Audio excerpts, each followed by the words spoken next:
Iowa City, and they love their Hawks here at Carver Hawkeye Arena.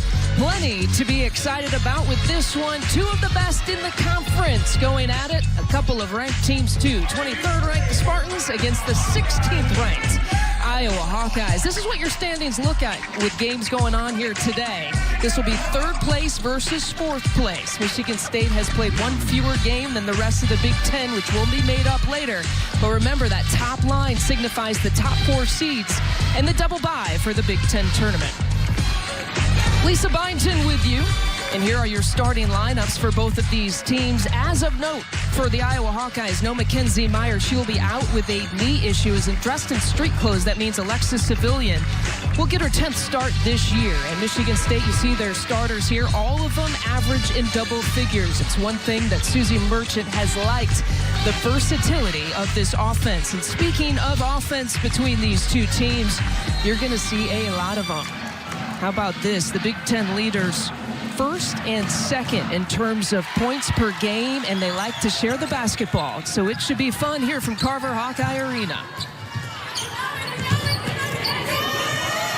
The touch, the first touch and the first possession to Megan Gustafson, who gets the roll. Again, the nation's leading scorer. She puts up nearly 27 points per game. The second meeting between these two teams, the first one came in the Big Ten season opener back on December 30th. Gustafson had 30 and 14. A great deal of those came in the first half. Nia Clouden, the freshman, put up a career high in that game with 27. Gustafson, that time a little free throw look. She's a perfect 2 for 2 to start.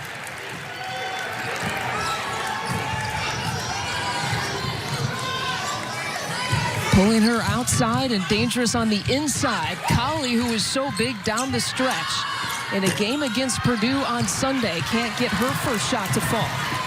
The push on the other end, and this is what Iowa likes to do. One of the reasons why you see their numbers averaging tops in the country in terms of scoring average. Here's Clouden on the push, got tripped up a little bit, and the foul committed there by Alexis Civilian. We mentioned that Alexis Civilian getting the start today in place of the injured Mackenzie Meyer. Civilian is a player for Lisa Bluder, who started really the first 9 games of this season, while Kathleen Doyle was out with an injury of her own. Iowa certainly has seen its fair share of injuries to its guards. All three of them, really the three main ones, have seen different kinds of injuries. And there's the first bucket for Jenna Allen. Ties it at 4.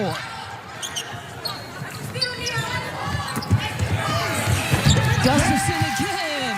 How about this start? All 6 points and a perfect 3 for 3 for Megan Gustafson.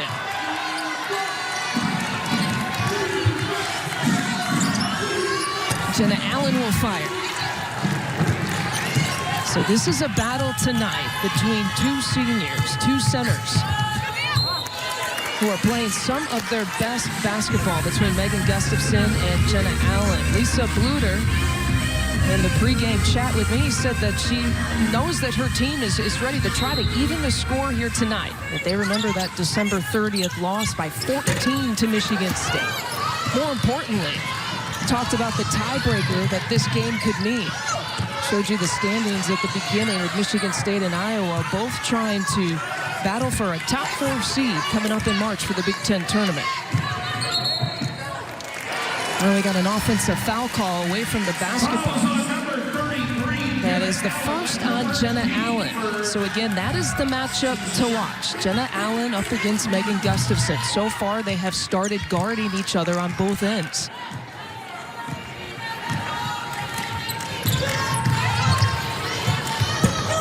Few minutes here into the first quarter. That's the first miss, the first take here from Kathleen Doyle, and it's only been Megan Gustafson who has scored all the points here for Iowa here to start. They work it around to Colley, who's not shy to shoot it. That one pops out. Shea Colley hit a couple of 3-point makes in the last game against Purdue, but previously in the first 7 games leading up to that Purdue game, she struggled from 3. Megan Gustafson still has not missed. A perfect 4 for 4.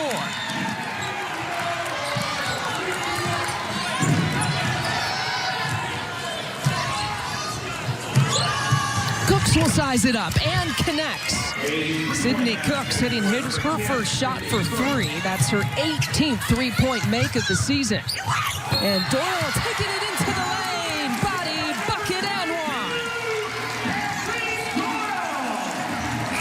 Kathleen Doyle, they love her leadership.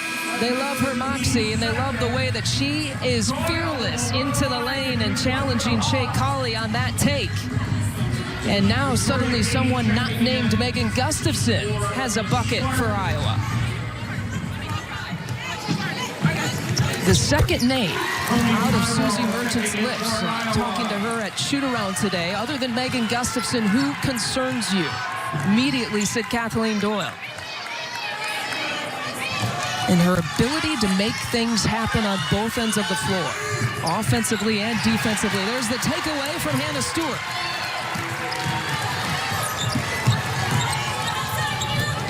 And they feed Gustafson. That's her first miss. Was challenged by Victoria Gaines, who has checked in for the first time for Michigan State.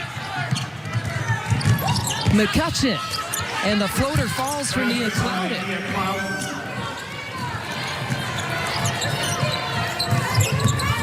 These two teams will shoot early in the shot clock, and there's the foul committed by Kathleen Doyle.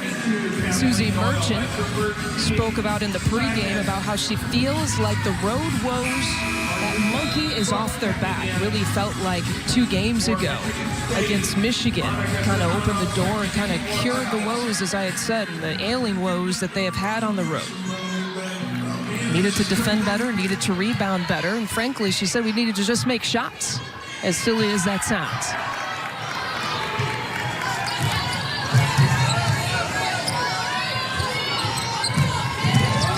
Kendrika Cook walks with it.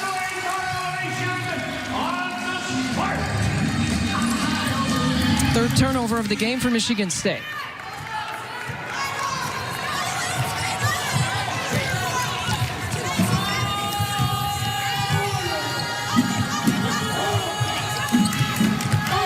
Doyle again into the lane, and she drops it off. Sonano can't get it.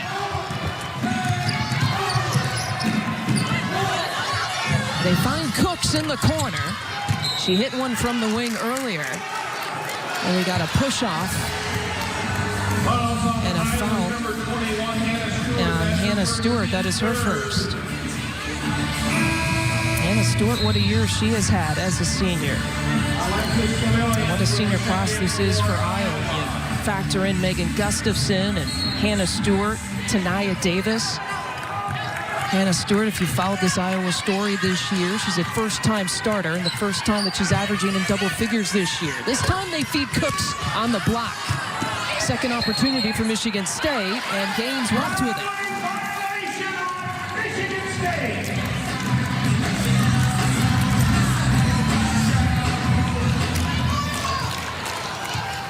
Kayla Bellis will get set to check in. The freshman out of Ithaca, Michigan. Susie Merchant told us that she's looking to get that freshman a little bit more playing time if she can. Getting here early in the first quarter, an offensive foul call there on Civilian, and so that's number 2 on Alexis Civilian. Wouldn't you know it? The nation's leading scorer with a hot start here for the Iowa Hawkeyes. Began a perfect 4 for 4, and she has led the charge here so far in the home team. And Gustafson leading so far by 2. Career high 27, so 47 points combined between Clouden and Allen. You see there was a 14-point victory for Michigan State. A Michigan State team, by the way, who struggled in terms of trying to get here weather-wise. We've had all kinds of weather issues, not only for the teams, but for our broadcasters as well. As you're getting sick of hearing my voice, you'll get to hear a second voice here shortly with Brenda Van Lagen as my partner here tonight. Had a few weather issues, and she has just literally hot off the press joined me right next to me. It's good to have you, Brenda. I'm glad to be here. Really glad to be here. And I've been watching you on my Big Ten to go.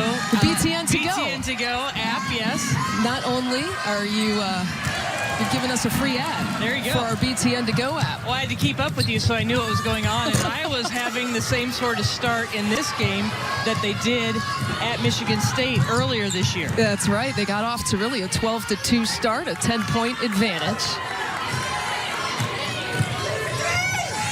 You know, and Lisa, I've been looking forward to this all day long as you and I have been communicating, as I've been trying to get here through the weather and finally here. But so excited about this matchup and how these two can put the points on the board and how they'll throw little different wrinkles defensively at one another. And already we've got a good one going. Well, you know, we yes, wait, but you know, you heard the voice. Now there is the face. We had a Brenda tracker on our phones.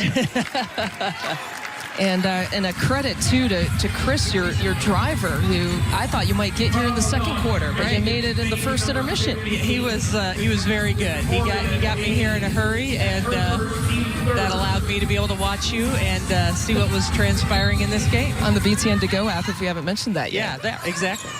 Megan Gustafson from up top. And the rebound here to Jenna Allen.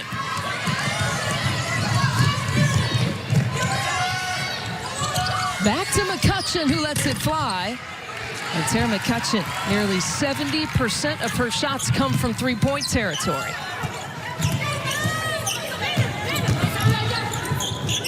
Domi Taiwo getting some early first quarter playing time. Again, their numbers are depleted a little bit. No Mackenzie Meyer in the backcourt as Collie came over to swat that. Beautiful help side rotation that time to stop the drive to the rim. And Collie still coming up empty-handed. 0 for 3 here to start. But she'll average about 12 or 13 shot attempts. And averages about 14 points per game. So I mentioned that Mackenzie Meyer is out with a knee issue that she suffered in the last game against Penn State. Alexis Civilian, who has started in place of her, picked up a couple of quick fouls right before the break. So she's on the bench. So I mentioned Taiwo, who is a freshman out of Indiana. She's getting some early playing time here for Iowa. There is the 2 for Collie.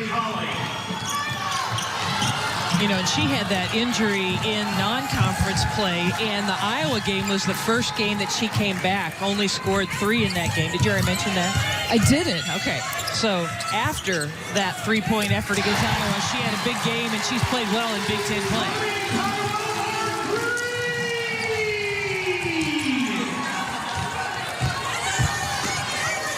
Down low to Allen. She had 3 Hawks surrounding her. And an offensive foul call on Michigan State. You know, Allen was so tough in the first matchup between these two. Career high 17 rebounds in that game, but she also played great defensively against Gustafson, and she just had her way. She scored in transition from beyond the arc. She scored easily inside, and so Iowa making it a little tougher on her here in the early going in this matchup.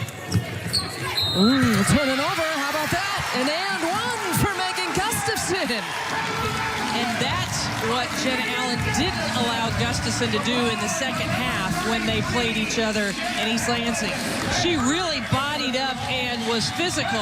And I know you talked to Susie Merchant about, she was worried how the officials would call this game. She was allowed to be a lot more physical than that in their first matchup. And you can kind of see her looking at the officials like, that's what I need to do to be able to contain Megan Gustafson somehow. Help me out a little bit.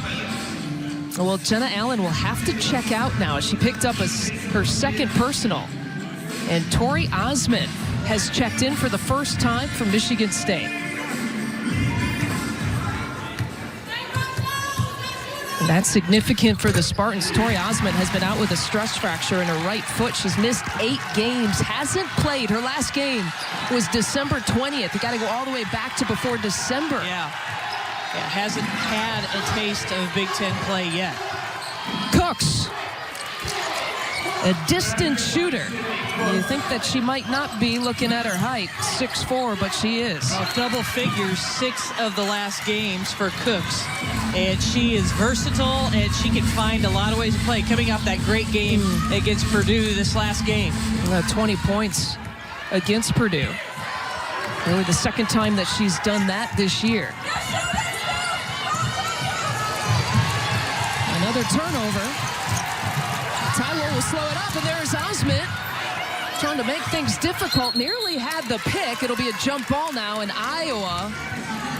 A good luck charm here for the Hawkeyes. They get to keep it after all that. There's a look at Tori Osment.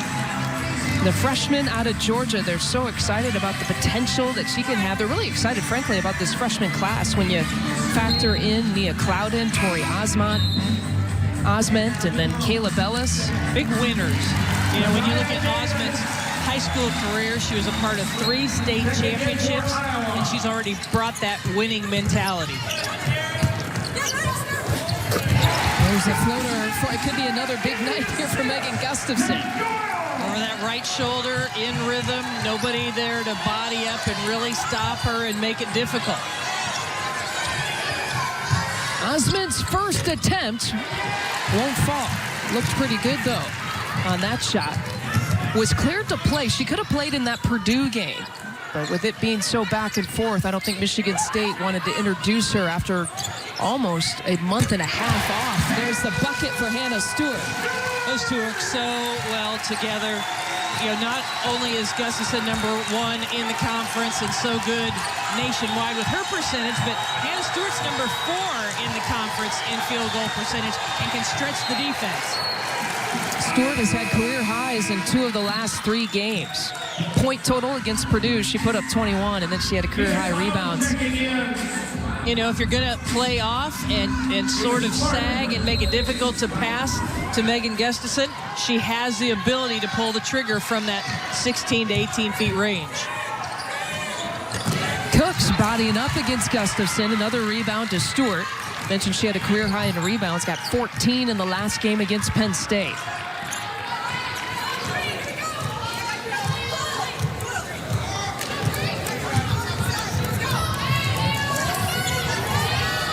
We approach the end of the quarter. Shot clock still into play. Doyle to Gustafson. Cooks will grab it. Crowd wanted a call. They're not going to get it. And here's Colley on the push. Doyle to Gustafson for a 3-pointer. She hit one of those earlier this year. It was her only 3-point make of her career, and she nearly had #2 there. Her Hawkeyes are up 23-15. Look at that smile. These aren't the only one hustling in this arena. Almost a live look. You see the time there, 4:57. Brenda Van Langen arriving. That's midway through the first quarter. And Brenda, you weren't even out of breath. I am impressed with that performance. I was a little out of breath, but thank you for saying that. Yeah, I was so excited to get here. It took so much for me to get here today with all of the weather and everything going on. So excited to be here by your side for this great game tonight. If in case you're wondering, she's not slacking off. She actually did a game last night. So that takes us through Brenda's big adventure. Take us through it. What did you have to do? At 4 o'clock this morning, I was in Mulvane, Kansas. I went to Wichita. My flight was delayed. And by the time I got to Minneapolis, I missed my connection. Then my next flight was canceled. Then they put me on another flight to Des Moines. And then I got in a car and rode over here with my buddy Chris to Iowa City. And that's how we got here. How's it in Minneapolis? How's the weather there? It was pretty close to a blizzard in Minneapolis today. There was a lot of snow. I got to enjoy the snow plows and their work out on the runway, and it was quite a day, to say the least. And now you're here, and the crew, they're on the runway. They're called the what to clear off all that snow? They call them the conga line. They had like 30 snow plows in a row clearing the way. You know, they don't mess around with snow in Minneapolis. They get it off the runway so that planes can come in and out. Well, we're so glad to have you here. Everyone was so concerned. Both teams were asking about you, the officials. I think they were more concerned about me. I was more concerned about the viewers having to listen to me the whole time. You did great. You did great. Thank you for holding down the fort while I hustled in. So it was only 5 minutes, thanks to Chris, your driver. But we're glad to have you here. And I mentioned that Michigan State even had its traveling woes as well. They had to fly in today. They actually loaded the plane last night. The weather was too bad out of East Lansing, so they tried it again this morning. Landed about 11 o'clock, had their normal shoot-around time here for Susie Merchant, right around the 1:30 or so in the afternoon. Iowa has seen its struggles even last week when they went to Michigan. That game was postponed from Thursday night of last week. They had to play it the next day, Friday at noon. It's just that time of year, and it's the weather you're going to run into in Big Ten territory and everywhere around the country. And it's sometimes difficult to get to where you want to be. So I'm glad Susie Merchant and crew got here safely. Oh, I had all kinds of volunteers, too, even from Susie's bench. Elijah Bond, her assistant, said that she would join me over here. I had a couple assistants. I think it was Jenny Fitzgerald over on the Iowa side who said she would be with me. Yeah. All kinds of support staff. They wanted your job, so you better, look over your shoulder tonight. They were quick to replace you, or wanted to replace you. Cook off the glass. We have a lot of fun. Why wouldn't you want to do? Absolutely. One of the best job you could have. Beautiful pass. Just a little too low because the guard's able to smother around and take it away from Gustafson. Better to get it up there where she can go up with it quickly. That's what she does so well. Is as she catches the ball, she's already in motion to take the shot. That pass was just a little bit too low. Stands at 6'3". Throw it up there so she can go get it. Yeah. Gustafson with 13 of the 23 points to start here for Iowa. And here's Tania Davis, who's been held scoreless so far, one of the Michigan natives, along with Civilian. Actually grew up a Michigan State fan. Up top for Doyle. One thing that Michigan State that said they had to be concerned with, that three-point shooting from those guards for Iowa.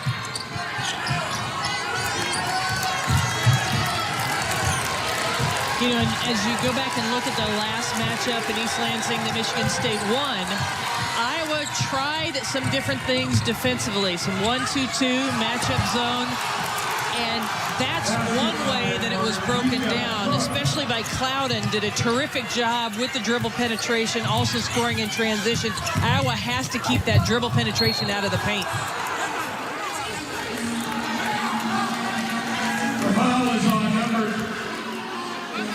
The foul committed on Mardrika Cook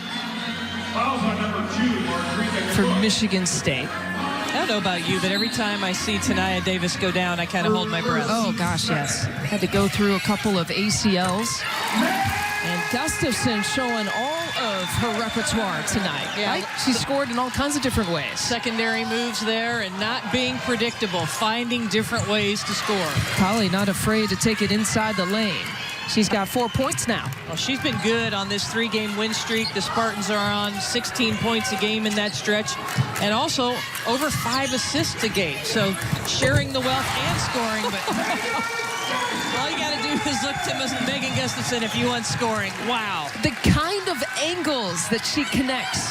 17 points already. Well, you and I talked about the Mikan drill on the phone today, and that was a good example of it. It's her favorite drill. Even does it with a two-ball Mikan. Lisa Bluter said she'd eventually like to graduate to a 3-ball Mikan drill if she could. I don't even know if that's possible. Wow. Don't doubt Megan Gustafson. And remember, Iowa's doing all this with Jenna Allen on the bench right now for Michigan State. On the push, here's Colley. Michigan State struggling a little bit offensively. Back the other way. Cooks comes over. So quick, so explosive as she catches the ball and just swings through, goes to her strong left hand that time with the face-up game. That big loping step, that's a tough shot. That's pretty good defensive position by Cooks to steer her away from the basket, and she's still able to use those angles so well for the score. Well, you see her numbers there. She does have 3 turnovers, though. They have forced her into a few turnovers. She's only had more than 2 turnovers a couple of times this year. But still awfully effective, and there's the first bucket for Davis. 5 double-figure games in Big Ten play. Nearly got a pick. McCutcheon left open and drills the 3. 44% from three-point range, second in the conference in three-pointers made. Such a quick trigger.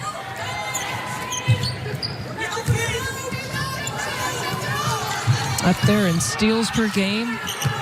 Up there in terms of total assists here in Michigan State history as well.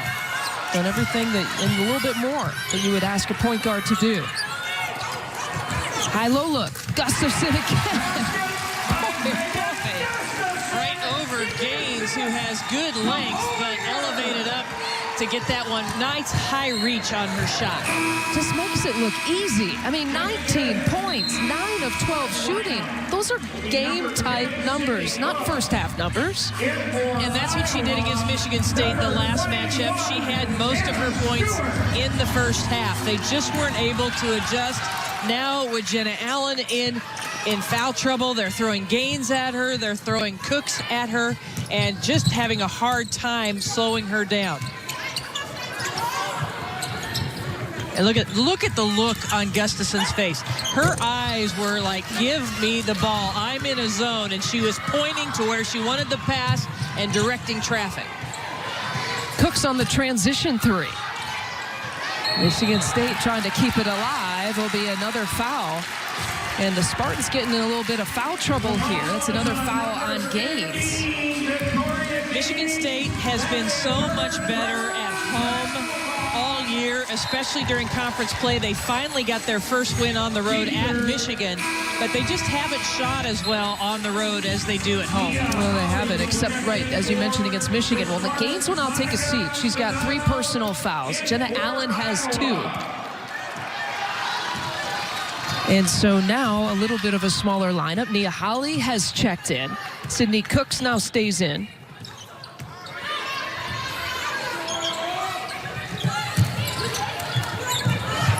Interesting to see what Michigan State does with this lineup, especially now offensively.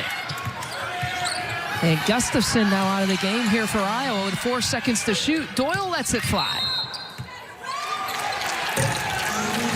And it's a good defensive possession for the Spartans.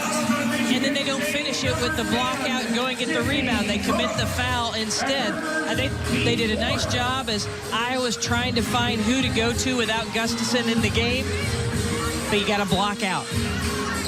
It was Doyle who took the shot. She's been a stat stuffer here so far. 3 points, 6 rebounds, 4 assists. Here's Taiwo.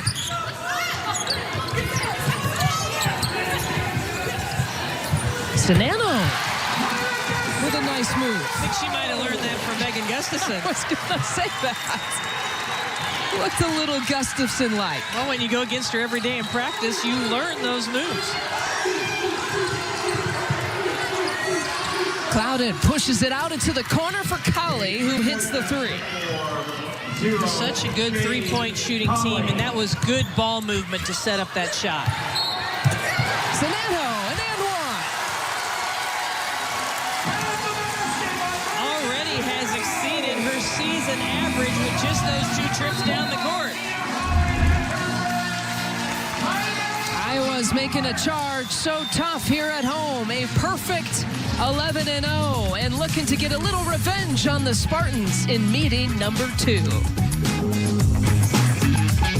Women's basketball on BTN is brought to you by State Farm. Here to help life go right. Talk to a State Farm agent today. Iowa City, Iowa.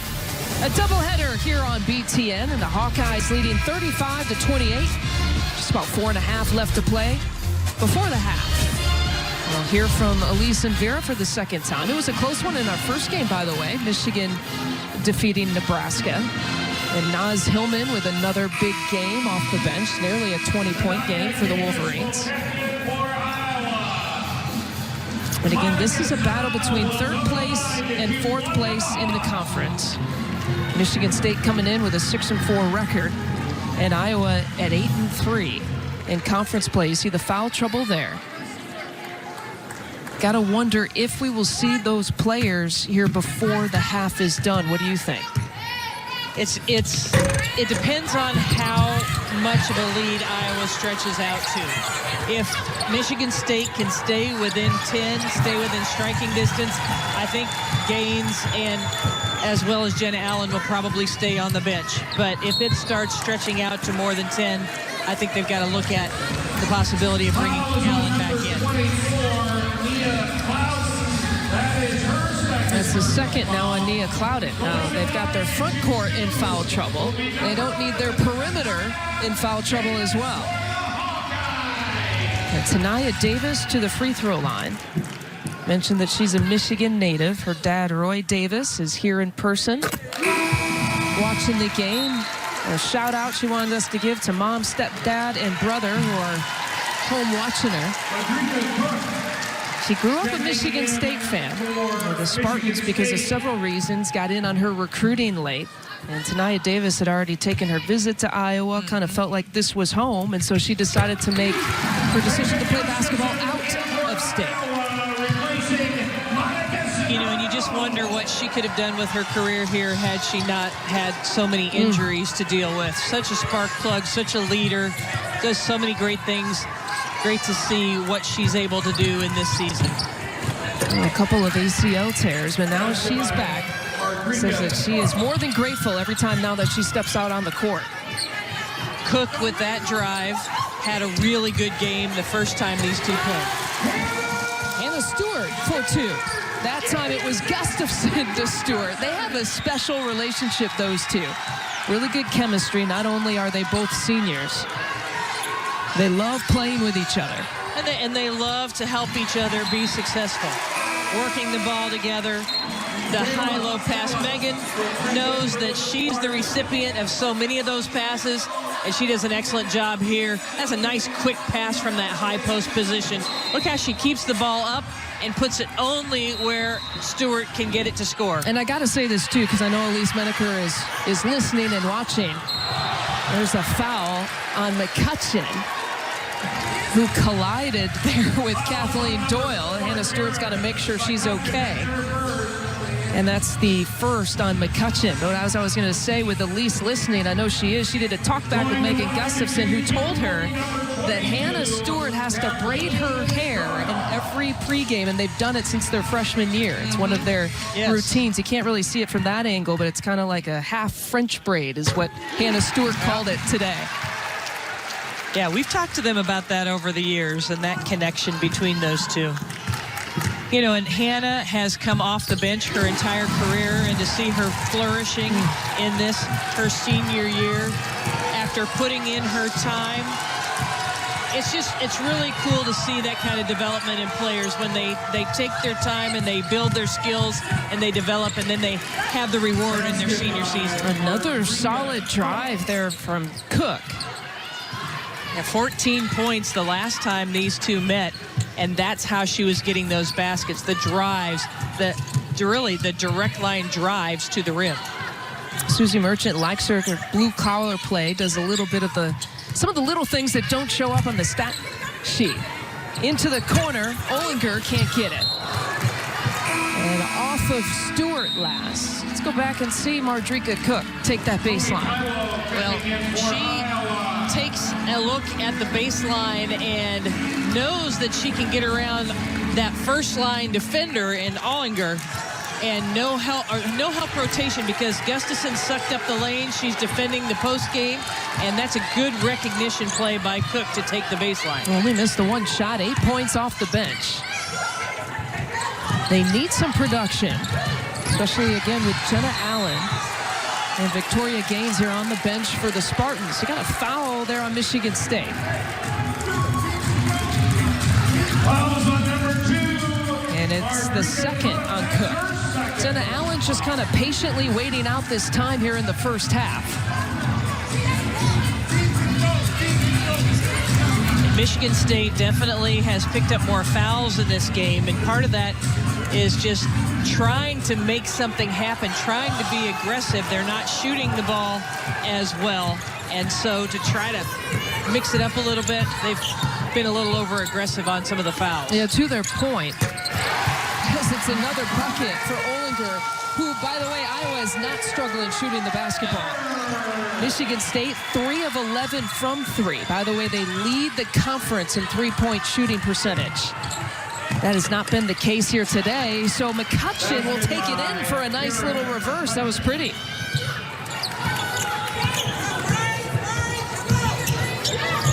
McCutcheon now 7 points. Very balanced scoring for Michigan State in this first half.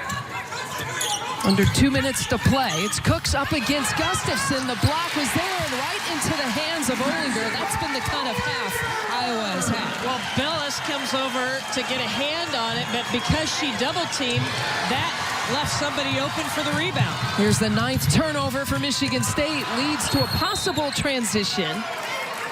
And Tania Davis just cannot believe she couldn't put that one away.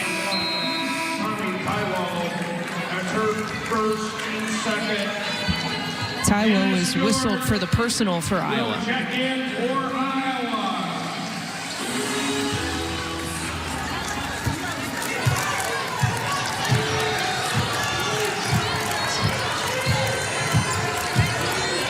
Minute and a half to play. 11-point advantage. It's the largest lead of the game. A bucket and the foul for Kayla Bellis. And a terrific job by Bellis posting up that time. Against that 2-3 zone, she went and planted herself right on Gustafson and then slips between the two defenders. Found a gap in that zone defense and made that quick, explosive move to be able to draw the foul. That was a good, aggressive move into paint. And we've seen that when the Spartans are playing well, it's the dribble penetration, it's the aggressive attack of the rim.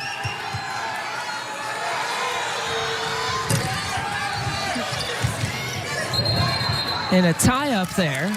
Be a jump ball.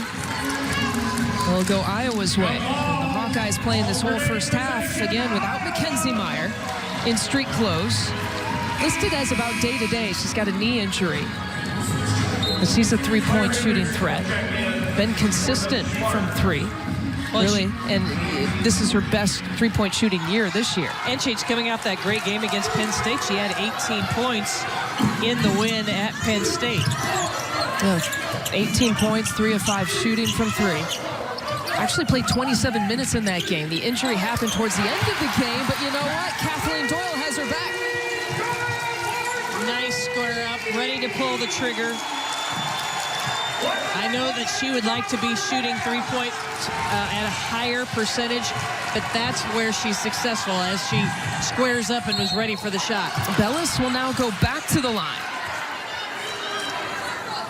Try to cut into this 12-point edge. And watch as Doyle catches, gets her feet squared, her hips squared right away. Used the screen inside. Her defender was chasing after her, had a lot of cushion there, ready to pull the trigger. Missed all 4 of her three-point attempts in that game against Penn State. A 20-point win for the Hawkeyes in a game where all Iowa players got at least a second or a minute of playing time. Doyle will check out. Just about 51 seconds left to play in this half.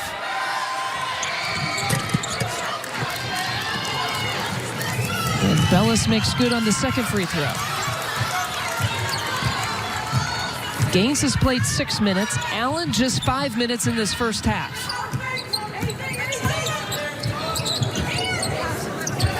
Gustafson looking for position, and Cooks gonna get called for the reach around. And that's number 2 on Sydney Cooks. And that's not a good decision by Cooks. The fact that Gaines has already picked up 3, and you've got Jenna Allen on the bench with the 2, there's no reason to do that. No reason to reach over her shoulder and try to swat it away. Either use your feet, get around in that three-quarter deny position on the low side like Susie Merchant talked to you about in practice today, but don't reach over the top like that and commit a foul to pile up the fouls on your interior players against Hannah Stewart and Megan Gustafson. 21 points now for Gustafson, just in the first half.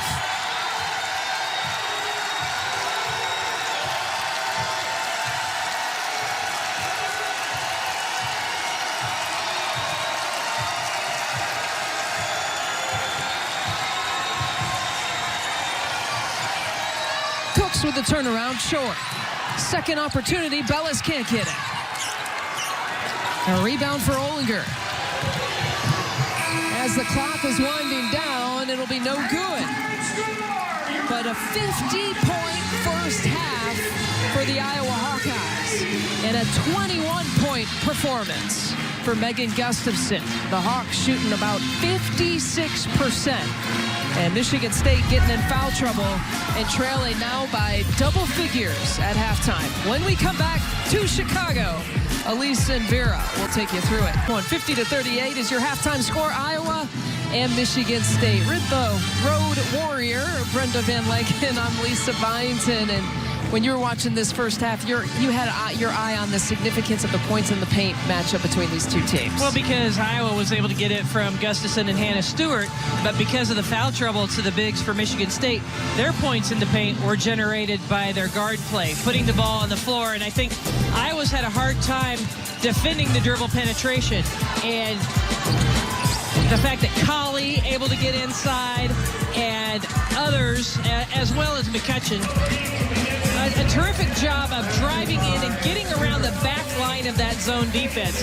But when you talk about points in the paint for Iowa, of course, it starts and ends with Megan Gustafson. And the position that she establishes ahead of time, the quick turn, we talked about in the first half, the variety of moves that she made to score those points in the first half. So Michigan State has to get back and get their bigs active offensively, get their scoring. But you look at the points in the paint difference for the first matchup and this one, that's why Iowa is shooting 56% from the field in the first half. Oh, awfully efficient in the first half. And again, Michigan State won that first meeting back on December 30th by 14 points. And they had a big third quarter in that game. They came from behind. Iowa was ahead at half. And I thought Michigan State was more aggressive offensively and defensively in the third quarter to take the lead. Megan Gustafson, appreciate her while you can, has made all the Player of the Year lists in terms of the mid-season or late season. Wade, the Wooden, the Naismith, and even her 20th Player of the Week honor, the most in Big Ten history for her career.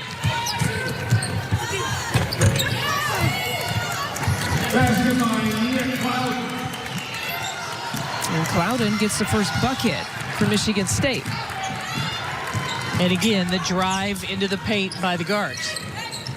And Jenna Allen wrapping up Gustafson and kicks it out to Toyle. Rattles it around for three. That works out well. The shot blocked inside, the scramble for the ball, nice kick out to set up the three-point shot for Doyle. Cooks left all alone. Someone lost her or forgot about her. Really like to watch her play. Her game blossoming. She's so active with and without the basketball. They give it back to Gustafson. That could be number 3 there on Allen with just a minute into this quarter. Fouls on number 33, Jenna Allen. That's her third. And she's kind of waving. She's waving off Susie Merchant. Like, I want to play. I want to play in this game. Yeah, don't sub me out. Well, you could see just on the first play, in the first possession, how aggressively she defended her.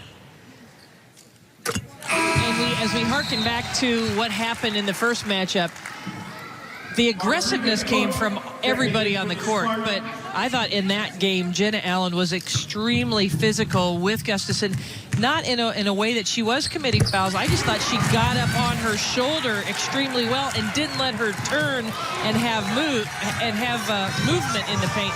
This time, more aggressive with her hands, and that's where she picks up the foul. Well, the physicality, they let her kind of bump a little bit in that game on December 30th in East Lansing. Cook looking to create. Better defense that time. Doyle did a nice job keeping her in front. Well, so far, too, Susie Merchant not going to her bench. And now it's Allen defending Hannah Stewart that time with Cooks defending Gustafson. And how smart of Iowa to go to Stewart. Knowing that Allen had just picked up that third foul, that's who they go to. They're like, all right, we know who has the 3 fouls. We want to take it at her. And Stewart misses the shot, but she did a nice job of creating some space for herself. She knew Jenna Allen was not going to guard her aggressively. There's Doyle, and another foul committed by Michigan State. That'll be the third on Cook. That's her third personal foul. Going to line to shoot 2 will be number 22, Kathleen Doyle. Kathleen Doyle to the free throw line.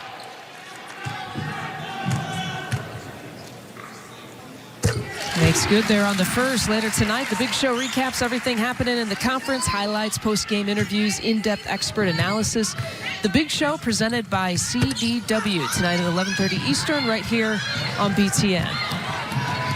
Yeah, these two teams typically so good at scoring the basketball, two of the top scoring teams in the country. And you have to worry about teams going on scoring runs. And so far, Iowa has limited Michigan State. They just haven't gone on one of those big runs that have caused a problem for Iowa in this game. Michigan State still struggling from shooting from three. 3 of 12 here as a team. And McCutcheon 1 of 4 tonight. Here's Stewart. It's a good look by Stewart. Both defenders, when she screened across, went with Gustafson, and she was open for the look. Cooks faces and fires. Largest lead of the game here for Iowa. On the transition look, Civilian.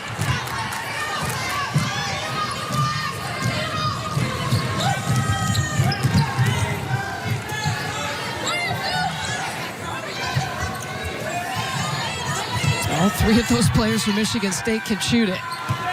Well, and against the zone, there are three-point shots available, but that wasn't very good court spacing for the Michigan State offense. They allowed the top of that zone to defend everybody as they caught the ball. Nobody really had an open look because they didn't spread apart and make the defense shift and move. For Iowa. Well, Stewart will check out. It'll be Ollinger checking in.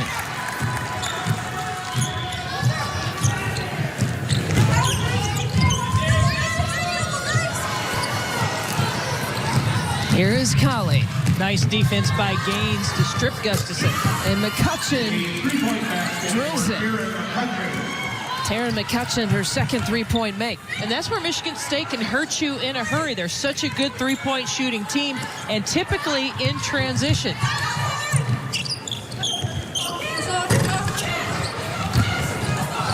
Off the hands of Clouden, who is in trouble, finds Colley. And the takeaway from Davis. Hesitation move to Nia Davis. Will go to the free throw line. Michigan State got the stop they wanted defensively, but then didn't take care of the ball on the fast break. Threw it out haphazardly, a couple of passes on that break, and it gets stolen, and Davis makes them pay the other way.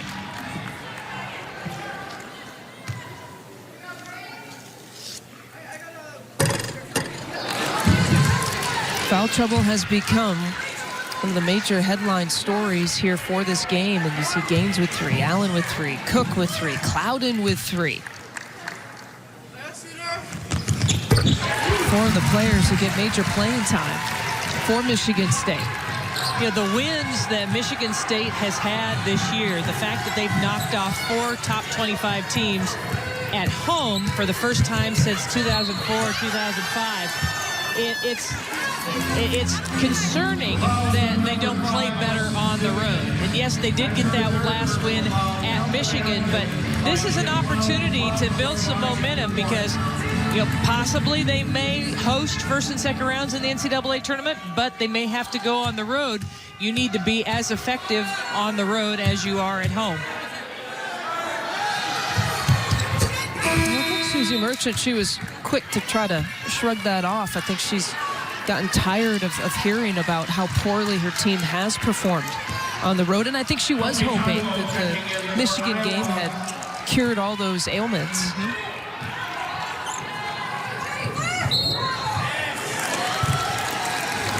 Well, perfect 12-0 on the road, but you look at 3 and 4 away, and the difference in scoring is there. The difference, a slight difference, I guess, in terms of defense. But I think she'll be the first to tell you we just didn't make shots. Right. We're just not making shots on the road.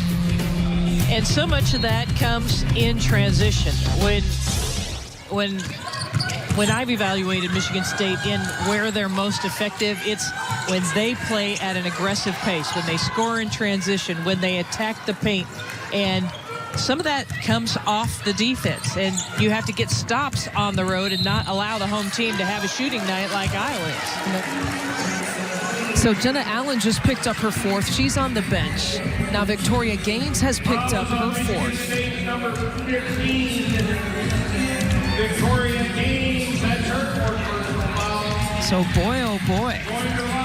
It just handcuffs them. They're not able to defend like they need to with so many in foul trouble. But on the other hand, Lisa, I think you have to give credit to Iowa, because at home, and really in this stretch where they've won 6 of their last 7, Iowa playing aggressive, and they're the best shooting percentage team in the nation for a reason. Number one, they have Megan Gustafson that's shooting 70%, but also their action is toward the paint, toward the rim, and that forces the Spartans to get into foul trouble. Got a hand touch and a foul committed. Zanano with her first.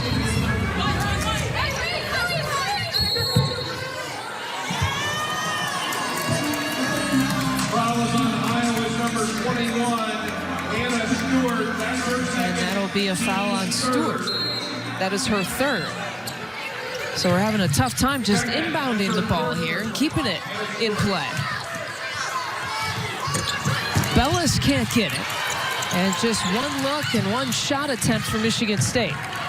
Good wall-up defense by Zanano inside.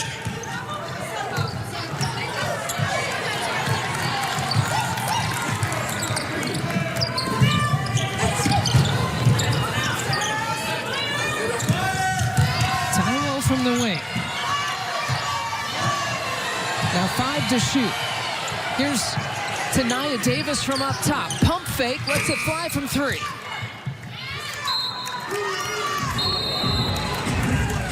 Maybe one of the more broken offensive sets there for Lisa Bluder in Iowa, but still with a double-digit lead. 9-48 midway through the 3rd quarter. Brenda Van Legen, Lisa Byington with you. A top 25 matchup featuring a 2,000-point score and Megan Gustafson. And she is the first of the crew. And congrats to Tania Page, who got it last Sunday, and Kanisha Bell, who reached over 2,000 just last night in a win, by the way, against Indiana. And one Hallie Thome is creeping up on there, but it's quite an accomplishment to get 1,000 career points. But then to take it to the next level and get 2,000, you have entered into special territory. There's no doubt about it, and that to have so many in the conference that are reaching that milestone this season, just a remarkable feat for all of those women. Hallie Thome, 8 points in the Michigan victory against Nebraska tonight. And Jenna Allen, by the way, is creeping up on 1,000. She needed 11 coming into today, but only a couple of points in tonight's game. She's got more fouls than points tonight for Michigan State. McCutcheon with the pull-up. And here's Davis finding Gustafson, who had leaked out, and finishes there with the right hand. Talk about how hard she works and how she does her work early. That was excellent recognition to know that she could get out in front. She wasn't needed to secure the basketball, so she could hustle out in front. Well, the one thing that, and a walking violation there on Michigan State. Our State Farm assist of the game. How about Davis finding her center? Gustafson out in front, making herself available. Davis just flips a pass out just so that Gustafson can catch it in stride and score. No resistance that time inside. Did you see the smile on her face after she made that bucket too? She just enjoys playing basketball, and in particular enjoying her senior year.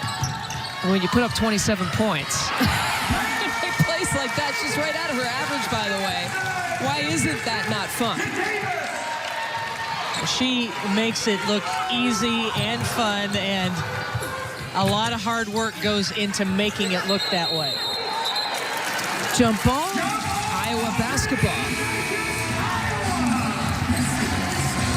Gustafson continues to show her array of moves, and nice little pick and roll and a finger roll over the top of the defender. That's a tough shot in traffic, but a nice roll off the screen. I was going to say, I mean, we've seen her make that turn over her right shoulder in for a left-handed layup. Turn over her right shoulder in for a left-handed layup. And she has shown different ways to score, but I think we have seen, you know, maybe 6 or 7 different kinds of shots from Megan Gustafson. Well, she knows that everybody has seen every game that she's played and knows her tendencies and what she likes to do. Civilian right from out of bounds, almost too wide open. But it's just impressive the way Gustafson continues to expand and diversify her game. And another traveling. Michigan State struggling from 3, turning it over. Getting out rebounded. And their star player on the bench in foul trouble. Yeah, I've not had a lot of opportunities to see Michigan State in person over the last few years and was so looking forward to seeing Jenna Allen. I mean, the big game she had against Oregon when Michigan State was able to win that game and the big game she's had in Big Ten play. And doesn't she know that you traverse the country to come here to watch her play in person? And then she gets in foul trouble. Nearly a 30-point game for Gustafson after that bucket. 2.5 to play in the third quarter. Colley to McCutcheon. Someone needs to try to generate some momentum on the Michigan State side. McCutcheon now 2 of 6. Michigan State 4 of 14 from 3. Jenna Allen, by the way, has only played in 9 minutes in this game, as her previous season low was 19 against Kennesaw State back in November. She's kind of flirting with that right now. We got a foul there on the floor. And that'll go against Sydney Cooks. You see the last matchup for Jenna Allen. 20 points, only 20 points, 17 rebounds, just 2 points tonight, more fouls than points. And frankly, it's not just her that's in foul trouble. All the bigs. Cooks just picked up a foul and then kind of bumped Megan Gustafson in frustration afterwards. Gaines picked up 3 fouls in the first half, just having a hard time against the variety of moves that Gustafson has displayed tonight. 31 points for Gustafson, who will take a seat. Her 8th 30-point game. And she's reached 40, if I dare say that, twice, or just once in her this year. Gaines for 3. That was a pretty 3. And then as we've talked about, Michigan State has that ability to hit the threes. But when you don't have your bigs producing inside, it's not drawing attention away from the guards to give them easy looks. Or clean looks, maybe not easy looks. You don't get a lot of easy looks, but just clean looks. Will make Sydney Cooks now the latest to join the 4 foul party, with Cooks and Allen also with 4 fouls. Interesting to me that Susie Merchant has let Gaines come back in with 4 fouls. She's not going to her bench to substitute for Cooks, and we haven't seen Allen. Allen's been on the bench with the 4. She's got to pick somebody. I mean, it seems like everybody has a lot of fouls. My point is, I would think that she would pick Jenna Allen to be out there. It is surprising because of the lead that's being stretched out by the Hawkeyes. Well, Cook with the baseline take, now in double figures. Here's Stewart.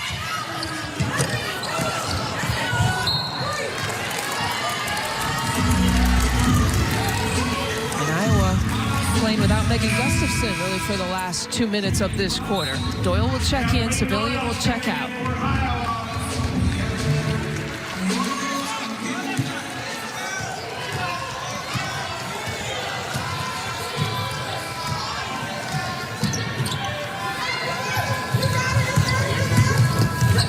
McCutcheon into the lane, drawing the contact. Sedano got her. Nice drive by McCutcheon.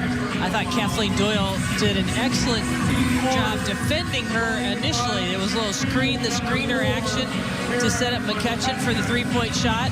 Kathleen Doyle was right there, so McCutcheon put the ball on the floor and was able to draw the foul.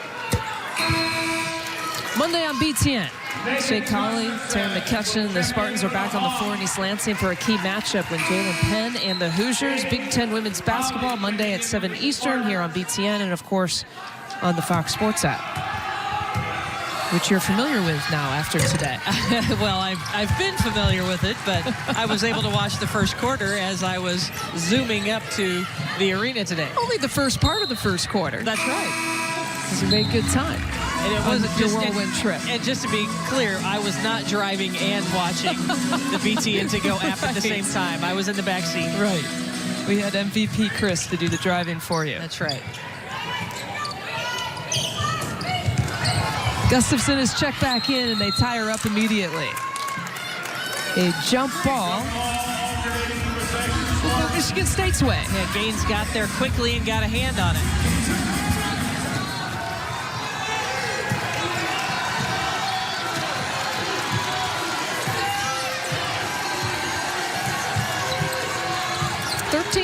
Advantage. Largest lead has been 19. Michigan State has not led at all in this game.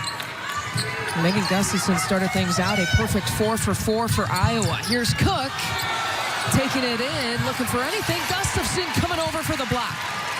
The zone defense for Iowa has been so much more effective tonight than it was the first time these two teams played.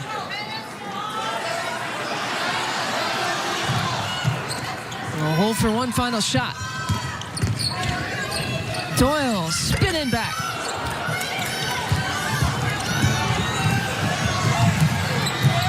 Colley trying to play beat the buzzer. 13-point advantage. Still manageable here for Michigan State. A battle between the third team and the fourth team in the Big Ten. 10 more minutes. Gustafson has had quite a year. We're going to try to keep track of it. Player of the Week honors. She got all 3 of the possible ones in November. We move on to the month of December, an honor roll and some more Player of the Week awards. We get into the January. Oh, a Naismith Player of the Week, and a Defensive Player of the Year honoree. I guess she's made the list for the mid-season awards. And then in the month of February, oh, just another Player of the Week award. What has she done? Well, she has set records. 20 career Player of the Week honors, which now surpasses her, and she passes Jantel Lavender for that record, and 75 career double-doubles. She's approaching Lavender and that mark as well, but what a year she has had so far. And we're just into February. We're just into February. She's got the rest of the regular season in this month. She's got conference tournament play, NCAA tournament play coming up. And she's got another double-double, by the way. So 76 career double-doubles. Another three-point make for Iowa. Boy, they're having fun tonight. And you and I were talking, Lisa, the 13-point lead is not insurmountable for Michigan State, but Iowa comes out in the first possession and hits a 3 and extends it. Michigan State has to bring the energy here right away at the beginning of the fourth quarter if they want a chance. And they don't start the fourth quarter without Jenna Allen. She's still on the bench, too, by the way. We go back to look at that three-point shot. It was good ball movement. They're so worried about Gustafson inside, giving the cushion to Davis out there, and the bench loves it. Lisa Bluter is one who celebrates the assist before the bucket. You talk to some of these Iowa players, they'll say that in film session tomorrow, one of the first stats that she'll rattle off is we had this many assists to this many turnovers. Yeah. Well, when you look at the fact they're number 2 in the nation in assists per game, it's a couple of reasons. The fact that, number 1, they have Megan Gustafson to pass the ball to, so that ends up in a lot of made shots. But they score a lot of points. It's the pace of the game. It's the offense and the skill that this team plays with, and they're one of the best teams in setting up their teammates. Allen, who is checked in, misses her first shot after checking back in after several minutes of play on the bench. she's playing with 4 fouls, but she's not the only one on this team right now that's playing with 4 fouls. So what do you make of the decision by Susie Merchant to leave her out for a majority of the third quarter? Well, maybe she didn't want her to have those 5 fouls and to be able to play in the fourth quarter and bring her versatility. You know, the fact that she didn't have a lot of options. She had a lot of players in foul trouble, Susie Merchant. And Gaines is one of them. She had to let Gustafson just go. She's playing with 4 fouls. Couldn't really contest that shot at all. And because Iowa continues to make their shots, Michigan State can't play with great pace. They can't get a rebound or a steal, an outlet, and score in transition because they're taking it out of the net every time. Except here. Here's an option. Here's an opportunity for Michigan State. McCutcheon with the look off to Clouden for 2. Number 24, Nia Clouden. Clouden is an exciting freshman. She was so explosive in the game the first time these two met. Iowa's done a much better job of containing her dribble penetration. And the guards for Michigan State, really the players who are not in foul trouble when you consider Clouden and McCutcheon right now. There's a 3. Toyle playing to the crowd a little bit. And the Michigan State zone did not conform to the Iowa offense very well that time. McCutcheon doesn't have the answer as Allen was battling for the board with Gustafson. And McCutcheon trying to pick the pocket. And somebody got in a foul instead. And McCutcheon went down very awkwardly that time under the weight of Megan Gustafson. Well, they're going to call the foul on Megan Gustafson. Yeah, that's what I saw too. Gustafson kind of fell over and pinned her to the floor. Which that is, by the way, 6'3", smothering 5'5". Well, McCutcheon does steal it. I think she just rips it right out of Gustafson's hands. That's why the crowd isn't very happy about it. But McCutcheon was feisty. She ripped it away, and that's where Gustafson picks up the foul, trying to retrieve it. That's the 3rd personal on Gustafson. Clouden with the hesitation into the lane. She draws the foul. On to Nia Davis. That's her first personal foul. Going to line will be number 24 for Michigan State. Things getting a little testy.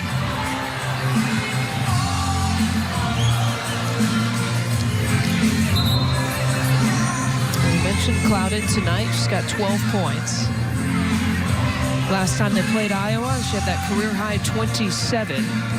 Has had some of her bigger point performances against some of the better teams in the conference. 27 against Iowa, 15 against Maryland.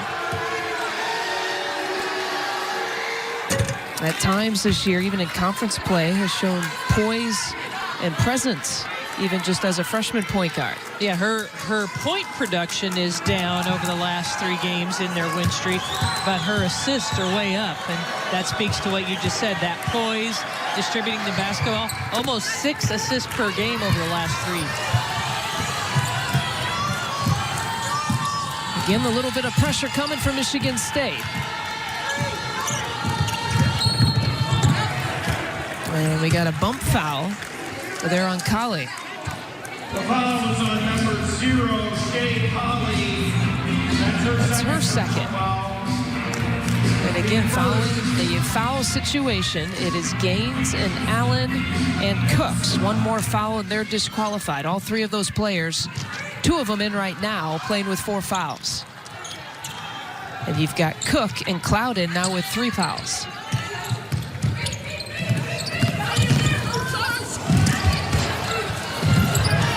Iowa lost it. Cook with the pickup. Here's Colley. To Allen for 3. Second opportunity for Gaines. And swatted away by Gustafson. Couple of blocks for Megan Gustafson to add to her stat line. And Jenna Allen would like to get that three-point shot going. We've seen a couple of them already, but she just hasn't been able to gain any kind of rhythm in this game because of her foul trouble.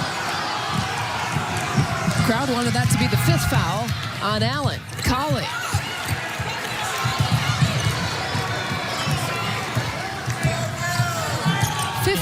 Point advantage. Missed opportunities for Michigan State. They could chip into this lead. That was a great opportunity. Haven't been able to. That's number 5.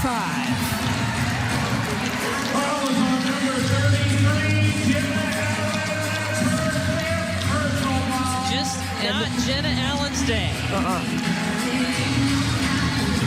A season low in points and minutes played. 1 for 7 shooting. And this crowd immediately knew it, too. A well-educated basketball crowd. They wanted 33 out of the game. Well, it's a lineup of a lot of scores. Every starter for Michigan State averages double figures, but Jenna Allen is the best among them, and she just never got going offensively tonight. Her hands were full with Megan Gustafson on the other end, and she was not able to impact the game.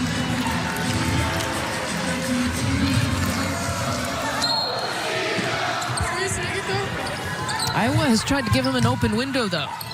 Shooting about 29% this half, after shooting about 56% in the first half.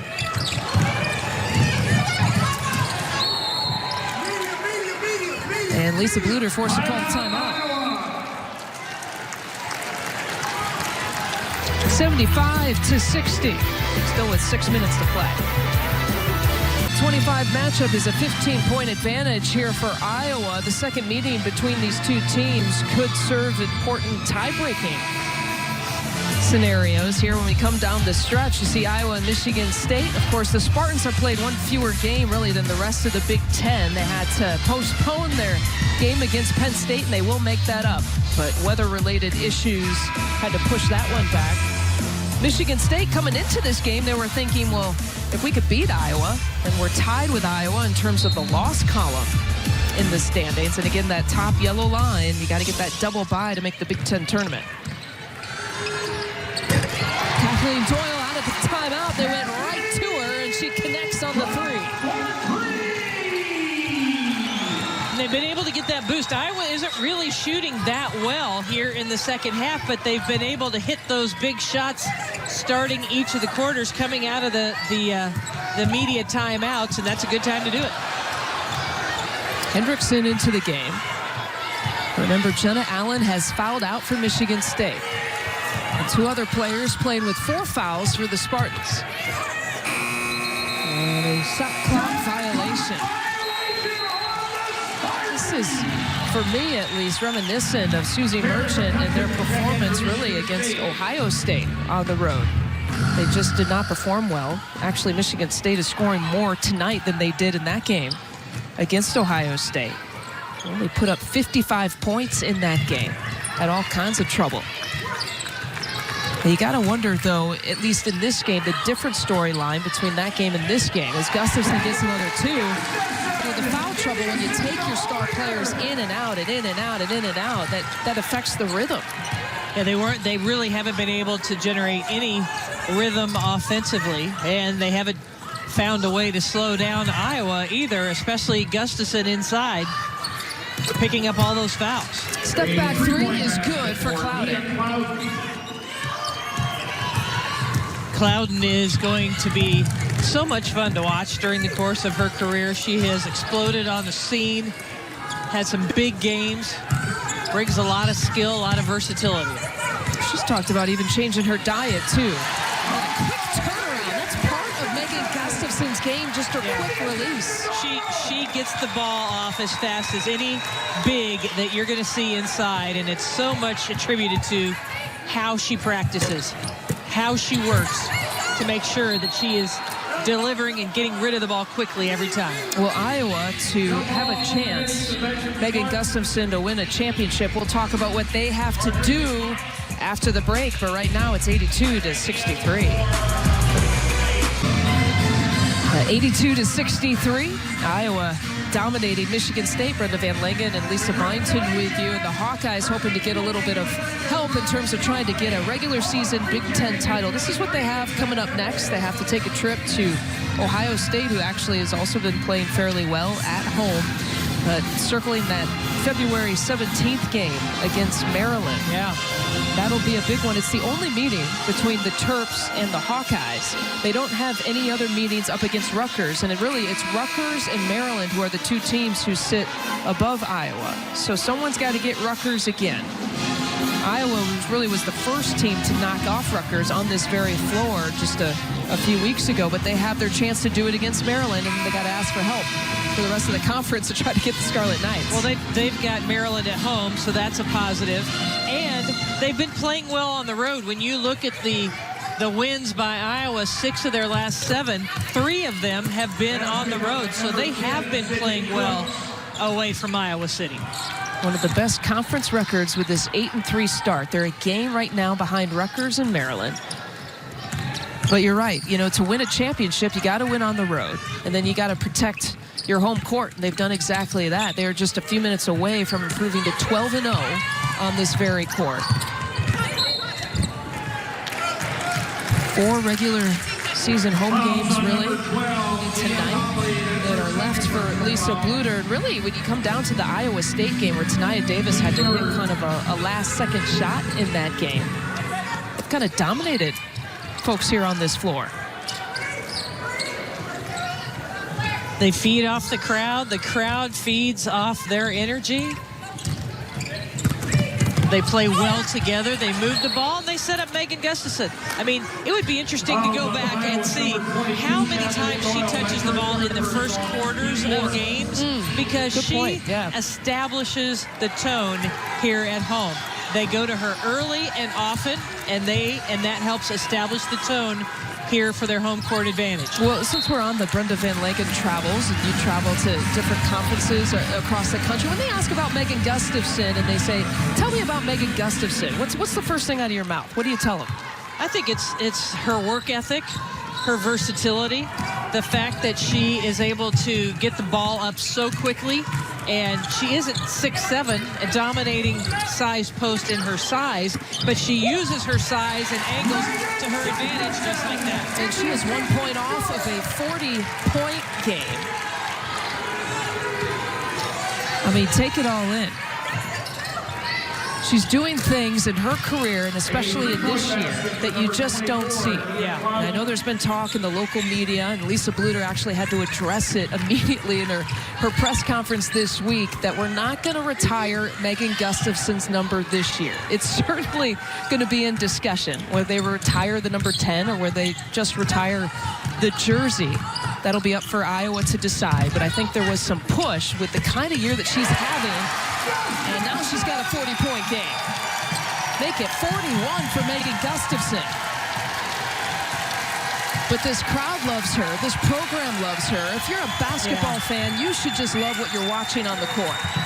Just soak it in and enjoy. A 3-point basket for There will possibly be a time, but I think there was a push to maybe retire her number with the local media, maybe at senior day here on this very floor. Michelle Edwards is the only one with her number 30 retired. They don't hang the jerseys or the banners from the rafters here at Carver Hawkeye. You know, a lot of programs don't retire the number per se, just the jersey, in honor and recognition of a great career.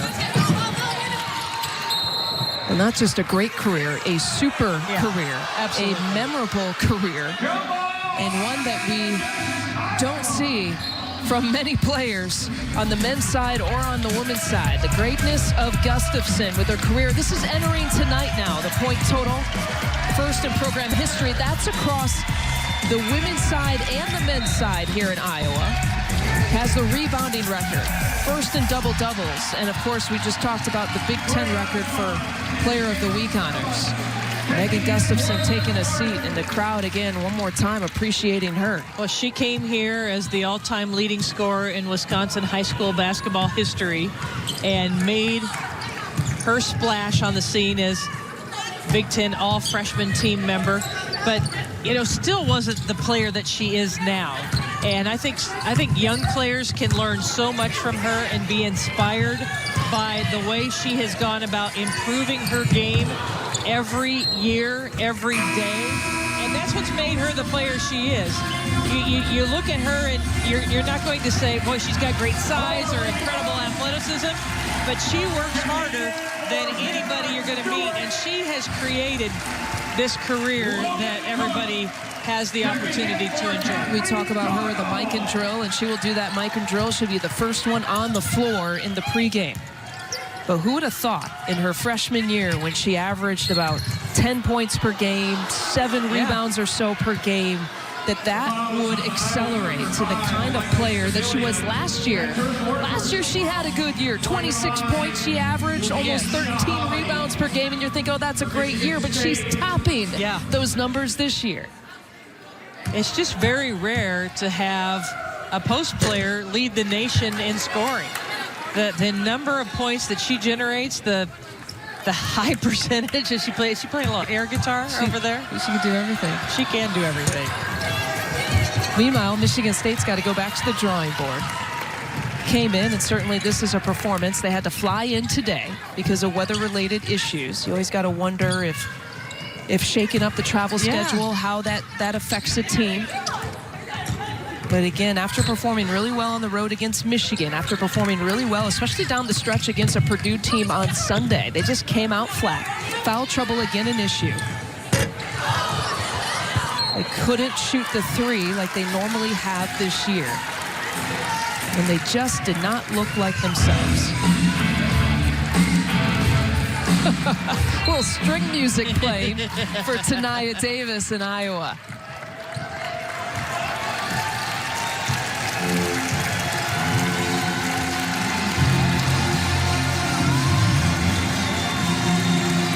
Thursday night heroics for the senior Megan Gustafson. 41 points, 14 rebounds, nearly approaching a season high. They're in a rebounding total. And an 86-71 victory for Iowa, who still remains perfect this year on this floor.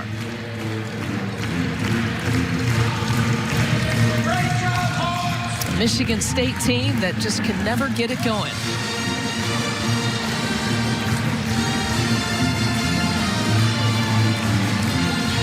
And Iowa now improving to 9-3. And that's kind of their best conference record start in about 4 years. Got to go back to the team back in 2014 and 15. That team made it all the way to the Sweet 16.